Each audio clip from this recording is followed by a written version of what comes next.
Hey guys, by now you might have seen or heard about the letter to the editor that the Russian president sent to the New York Times. So if you've had a chance to read that, you'll know what I'm talking about. If you haven't had a chance to read it, we'll put a link underneath this video so you can have a read. Couple of observations first off. One is a pretty historical moment when a Russian president has his letter to the editor published in the New York Times. Is a pretty historical moment, no matter what he says. You know, it's a sort of a first, and it's a fairly historical moment. Secondly, you got to acknowledge that it was brilliantly done. People that are aware of Putin will know his history with being a KGB agent, and you know, he's a bit of a clever dude, a bit of a manipulative, clever dude who's got a history of all sorts of naughtiness, and of course Russia has as well.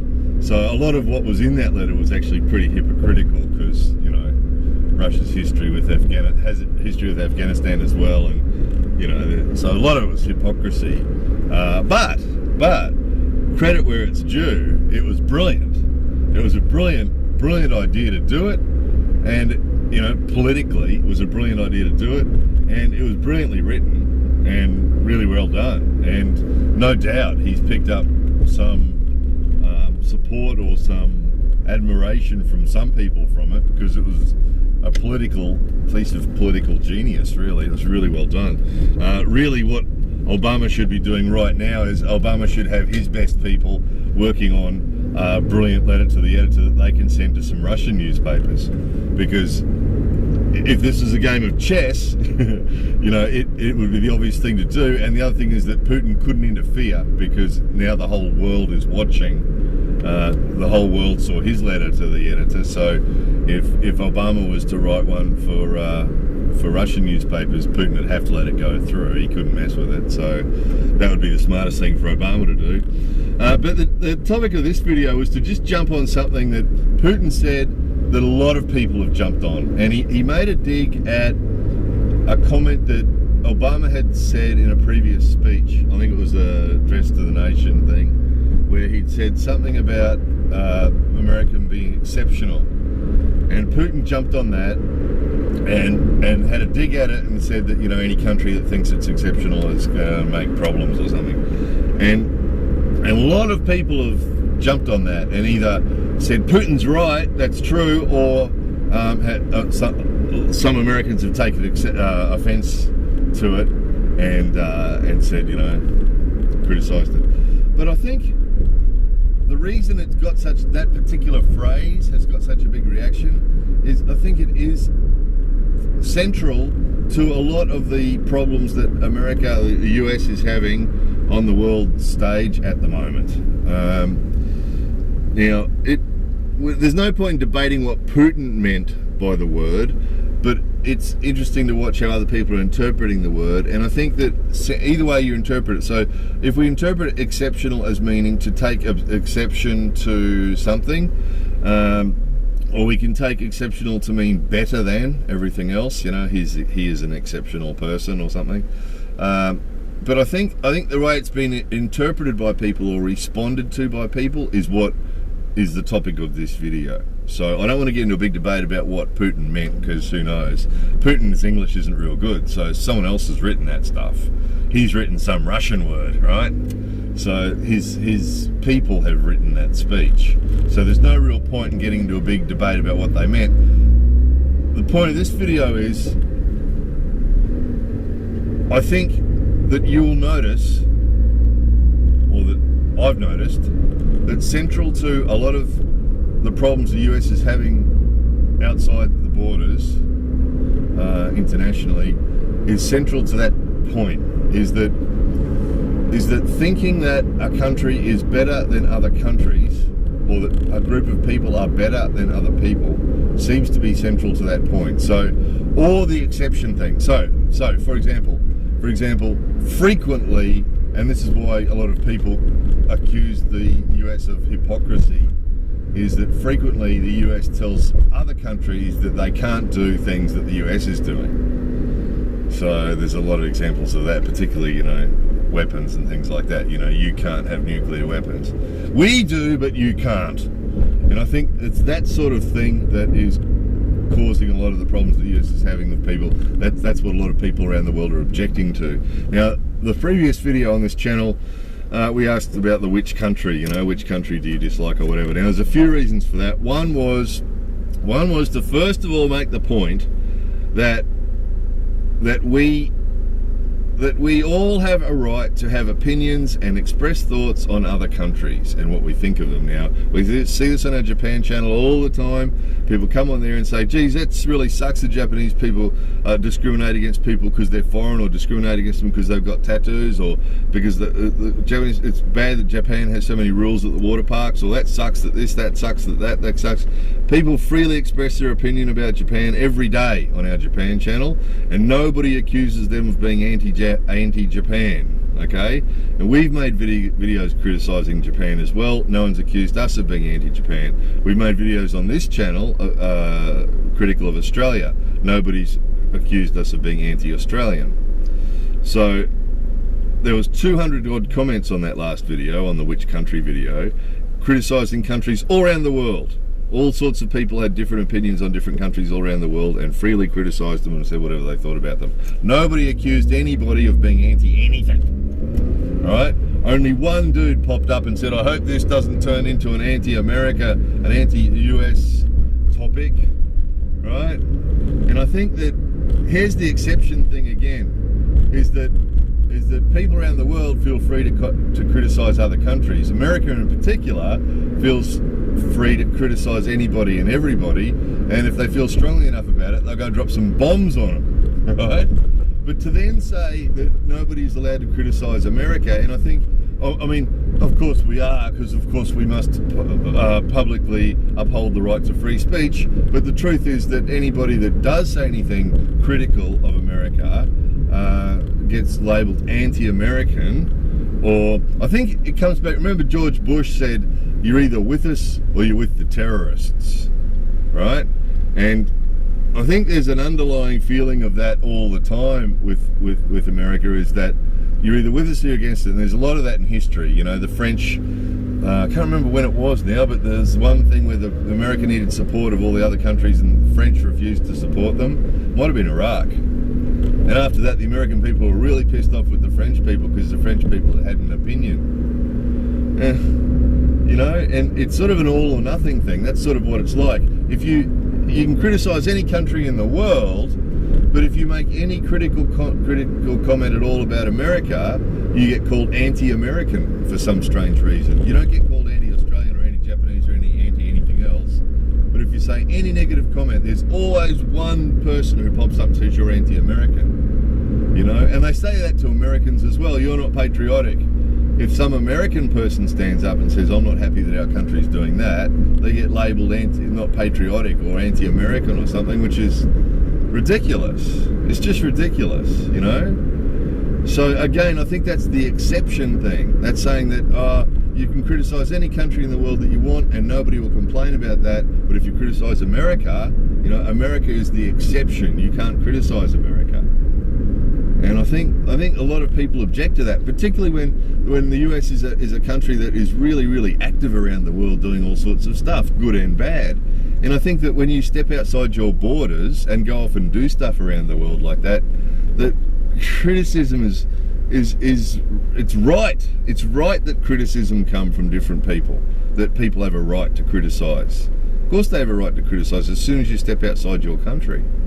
You know, and if you've got your soldiers deployed around the world doing all sorts of things, good and bad, of course you're going to get criticism for that. So I think that, you know, as far as, you know, if we're just looking at reasons why, and people talk about all the time, and we made a video about anti-American, about how some American people are feeling really, at the moment, feeling like they're always getting attacked by people, but these are the, if you look at the why, it almost always comes back to this. Is that some Americans, not all, expect that their country be treated with exception to the rest of the world. Where you're treated differently to the rest of the world and be able to do different things. You know, America demands that that other countries, abide by the UN resolutions, and yet America repeatedly doesn't abide by UN resolutions. And that's what leaves the door open for someone like Putin to come along and look like he's taken the moral high ground, because America's done all these things that's left themselves open for that sort of criticism, So I think that exception, if we interpret exceptional as being an exception to all the rules, then that's one of the reasons why a lot of people do have a problem with America at the moment. And in that last video, which country, there was people in there criticising the US, and almost all those comments will fall under that category. America's like being hypocritical or taking exception to the rules where everybody else has to abide by a rule but they don't. The other interpretation of exceptional is to be better than. And I think this is a common thread too, whether it's just people that don't like being in bars in other countries with Americans. Not all of them. Now look, I'm just going to say this again, because I know any time when this topic comes up, there's always a bunch of emotion that comes in and people going, oh, you can't say that. I've got a lot of good friends who are Americans, including an American ambassador, right? He's a bit short of time these days, not sure he watches all my videos, but I've got friends who are Americans, including an American ambassador. I'm just talking about why. For all those people that talk about, why does everyone attack Americans? It's the latest sport is attacking Americans. Well, I think whether it's people bombing your embassies, or whether it's people, running airplanes into buildings, or whether it's people just making comments on YouTube, I think there's a common thread. And I think it's the one interpretation of exceptional as being not having to follow the rules that everybody else does, and the other one is being better than everybody else. And I think that's a big issue, because I think that thinking leads to all this other stuff. I was reading a book recently about World War II, and it's called The Big Show, and it was written by a French guy who used to fly Spitfires in the war, and he wasn't anti-American, but in his book there's a few things that came up. Just he mentioned in passing, that there was an American bunch of bombers flying over France, and there was heavy flak, so they decided instead of continuing to the target they'd go back, so they dropped all their bombs right there and turned around and went back, and all the bombs fell in a French village and killed lots of French people. And then, I'm only mentioning this because I just finished reading it, so it's sort of topical. The other thing was he mentioned that the American fighters used to shoot at anything that wasn't American, including occasionally Spitfires, and they were flown by the British, by the way. So occasionally the British were getting shot at by Americans because they're just going, oh, it's not American, bang, bang, bang. And, there's lots of stories in war about that, and I think, again, it's that thing of we're most important. It's going on right now in Iraq and Afghanistan and so on. Rather than risk the life of one American soldier by sending a group into a town to collect some bad guy, they just bomb the town and kill everybody, and if 100 other people die, that's by the by. And I mean, this is just examples. They're probably not very good examples, but any of these times where you see America getting criticized, just run this formula past and see if it's because America's taking exception to the rules and not including themselves in the rules, or if they're behaving as if they're better or more valuable than the other people. And I think that's what a lot of people object to, and it's what a lot of these problems stem from. All men are created equal, right? Which means that we're all as good as each other. And I mean, it's true that there'd be some countries that are better to live in than others, but I think when you stand up and say, our country is the best in the world, our country is the best in the world, there's nobody better than us, well, that's fairly objectionable to the rest of the world, There's less than 5% of people who are American. So when you make that comment, America's number one, we're the best, you're offending 95% of the world.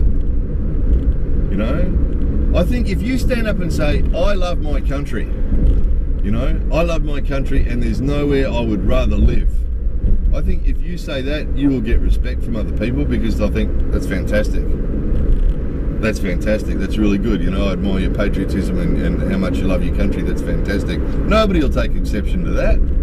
If I say, I love Japan, there's nowhere I'd rather live. This is my favourite country. Nobody's going to take exception to that. I could say the same thing about Australia. I could say the same thing about America. Love America, my favourite place in the world, nowhere I'd rather live. Nobody's going to take exception to that. There's a big difference between saying that and America's number one. We're the best country in the world. You know, and I know it's a bit of hype, or it's a bit of, you know, our team's the best. You know, it happens, doesn't it, in human nature? But I think the problem is when you do that, people will I'm better than you. I'm more important than you. I'm better than you. That sort of attitude is always going to get people offside, isn't it? You know, I'm more valuable than you. Well, you know, it's not true.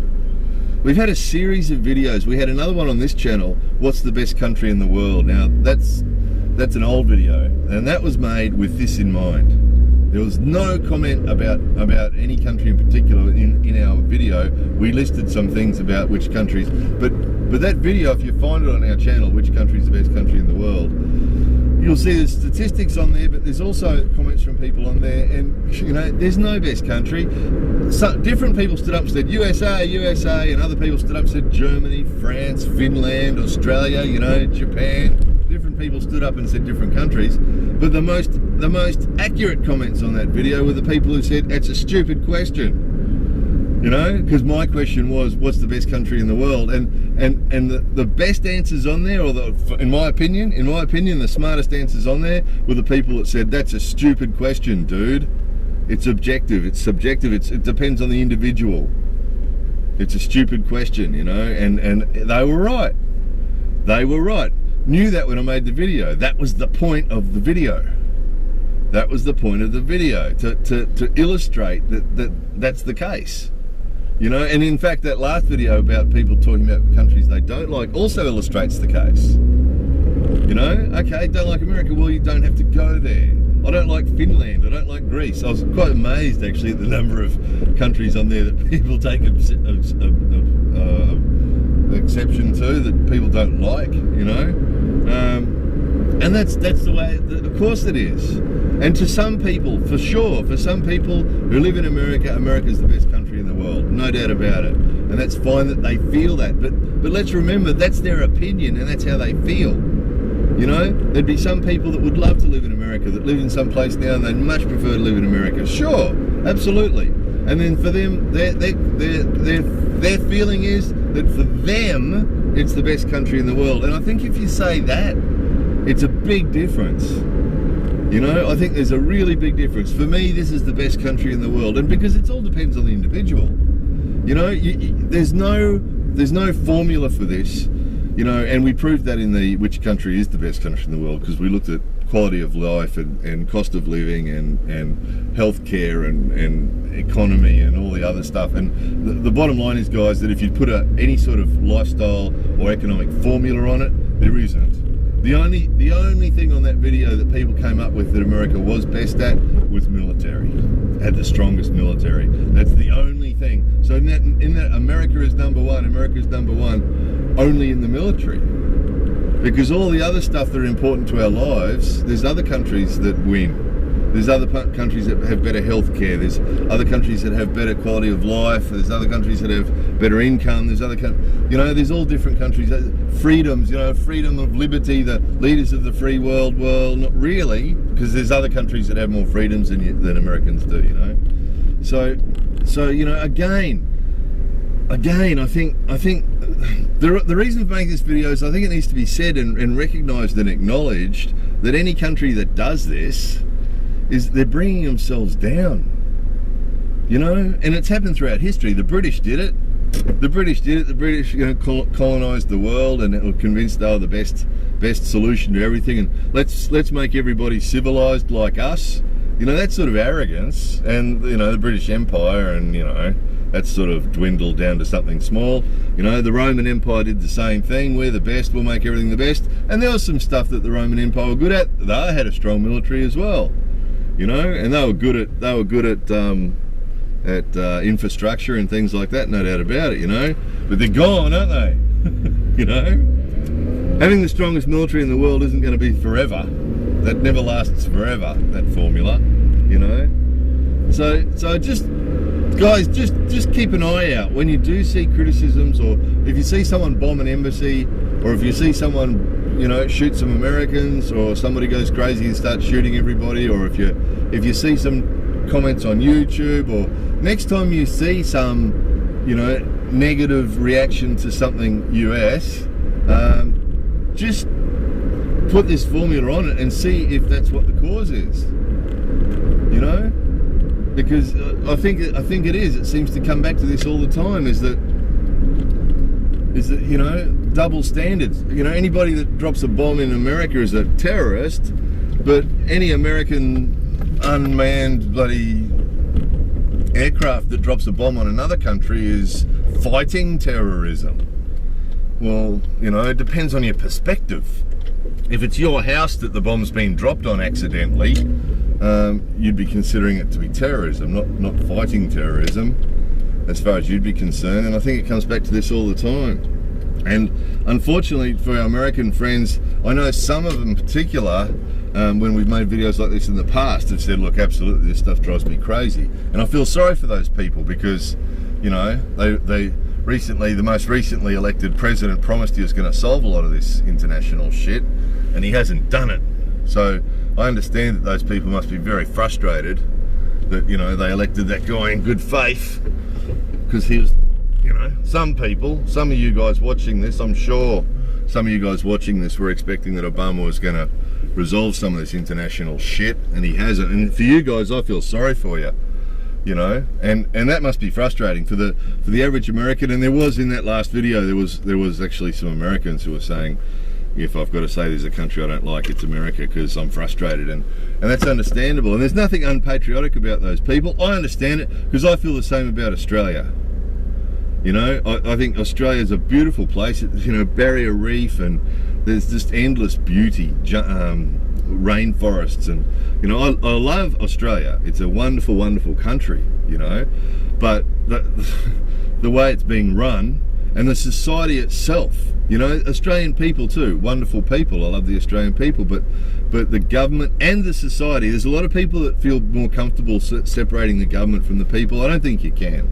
I think a country is a country. You can't pick and choose. You can't say we when your country does something good, and then just point the finger at the government when the country does something bad. I think you've got to take responsibility. When you live in a democracy, when you live in a or a republic, but you know, if you live in a dictatorship, then you've got a reason to say it's not me, it's the government. But when you live in a democracy or a republic, you can't really blame the government. You know, you've got to take responsibility. And, you know, I think, you know, unfortunately, Australia's a wonderful place with wonderful people, but what the government is doing, blindly following the criticisms they have of America, Australia's standing right behind them.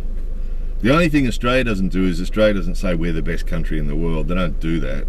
I mean, although some proud Australians say it's God's country, you know, but they say it to each other. I think that's another difference. You can get away with saying that stuff if you say it to each other. It's when you start saying it to the rest of the world that people get pissed off. But my point is that you know, I feel frustrated too. That Australia is a beautiful country full of really good people, but the society is just going to shit, making a lot of the same mistakes that the US society has made. You know, so sad but true. So you look, the point of this, guys, is I'd say to my American friends is just, you know, understand that I think this is where a lot of it comes from, and you guys could understand that. How would Americans react if some other country was standing up saying we're the best country in the world, you guys aren't, you guys have to follow all the rules of the UN, we don't? Well, we know how America reacts to that. They send in the army, don't they? If another country doesn't go along with with the UN resolution, America bombs them. And yet America constantly ignores UN resolutions and all sorts of, UN's got no nuts, so we've got to do it ourselves. Yeah, but hang on, wait a minute, you said those guys had to follow the rules, but you don't. You know? And we're the best in the world. You know, everybody's created equal. And I think the other thing is too, that you've got to take it on the chin. If someone does have an observation about America, it doesn't make them anti-American. You know, whether they be Americans or not Americans, it doesn't make them anti-American just because they make an observation. You guys all criticise the rest of the world. The rest of the world has the right to make observations about America as well, you know.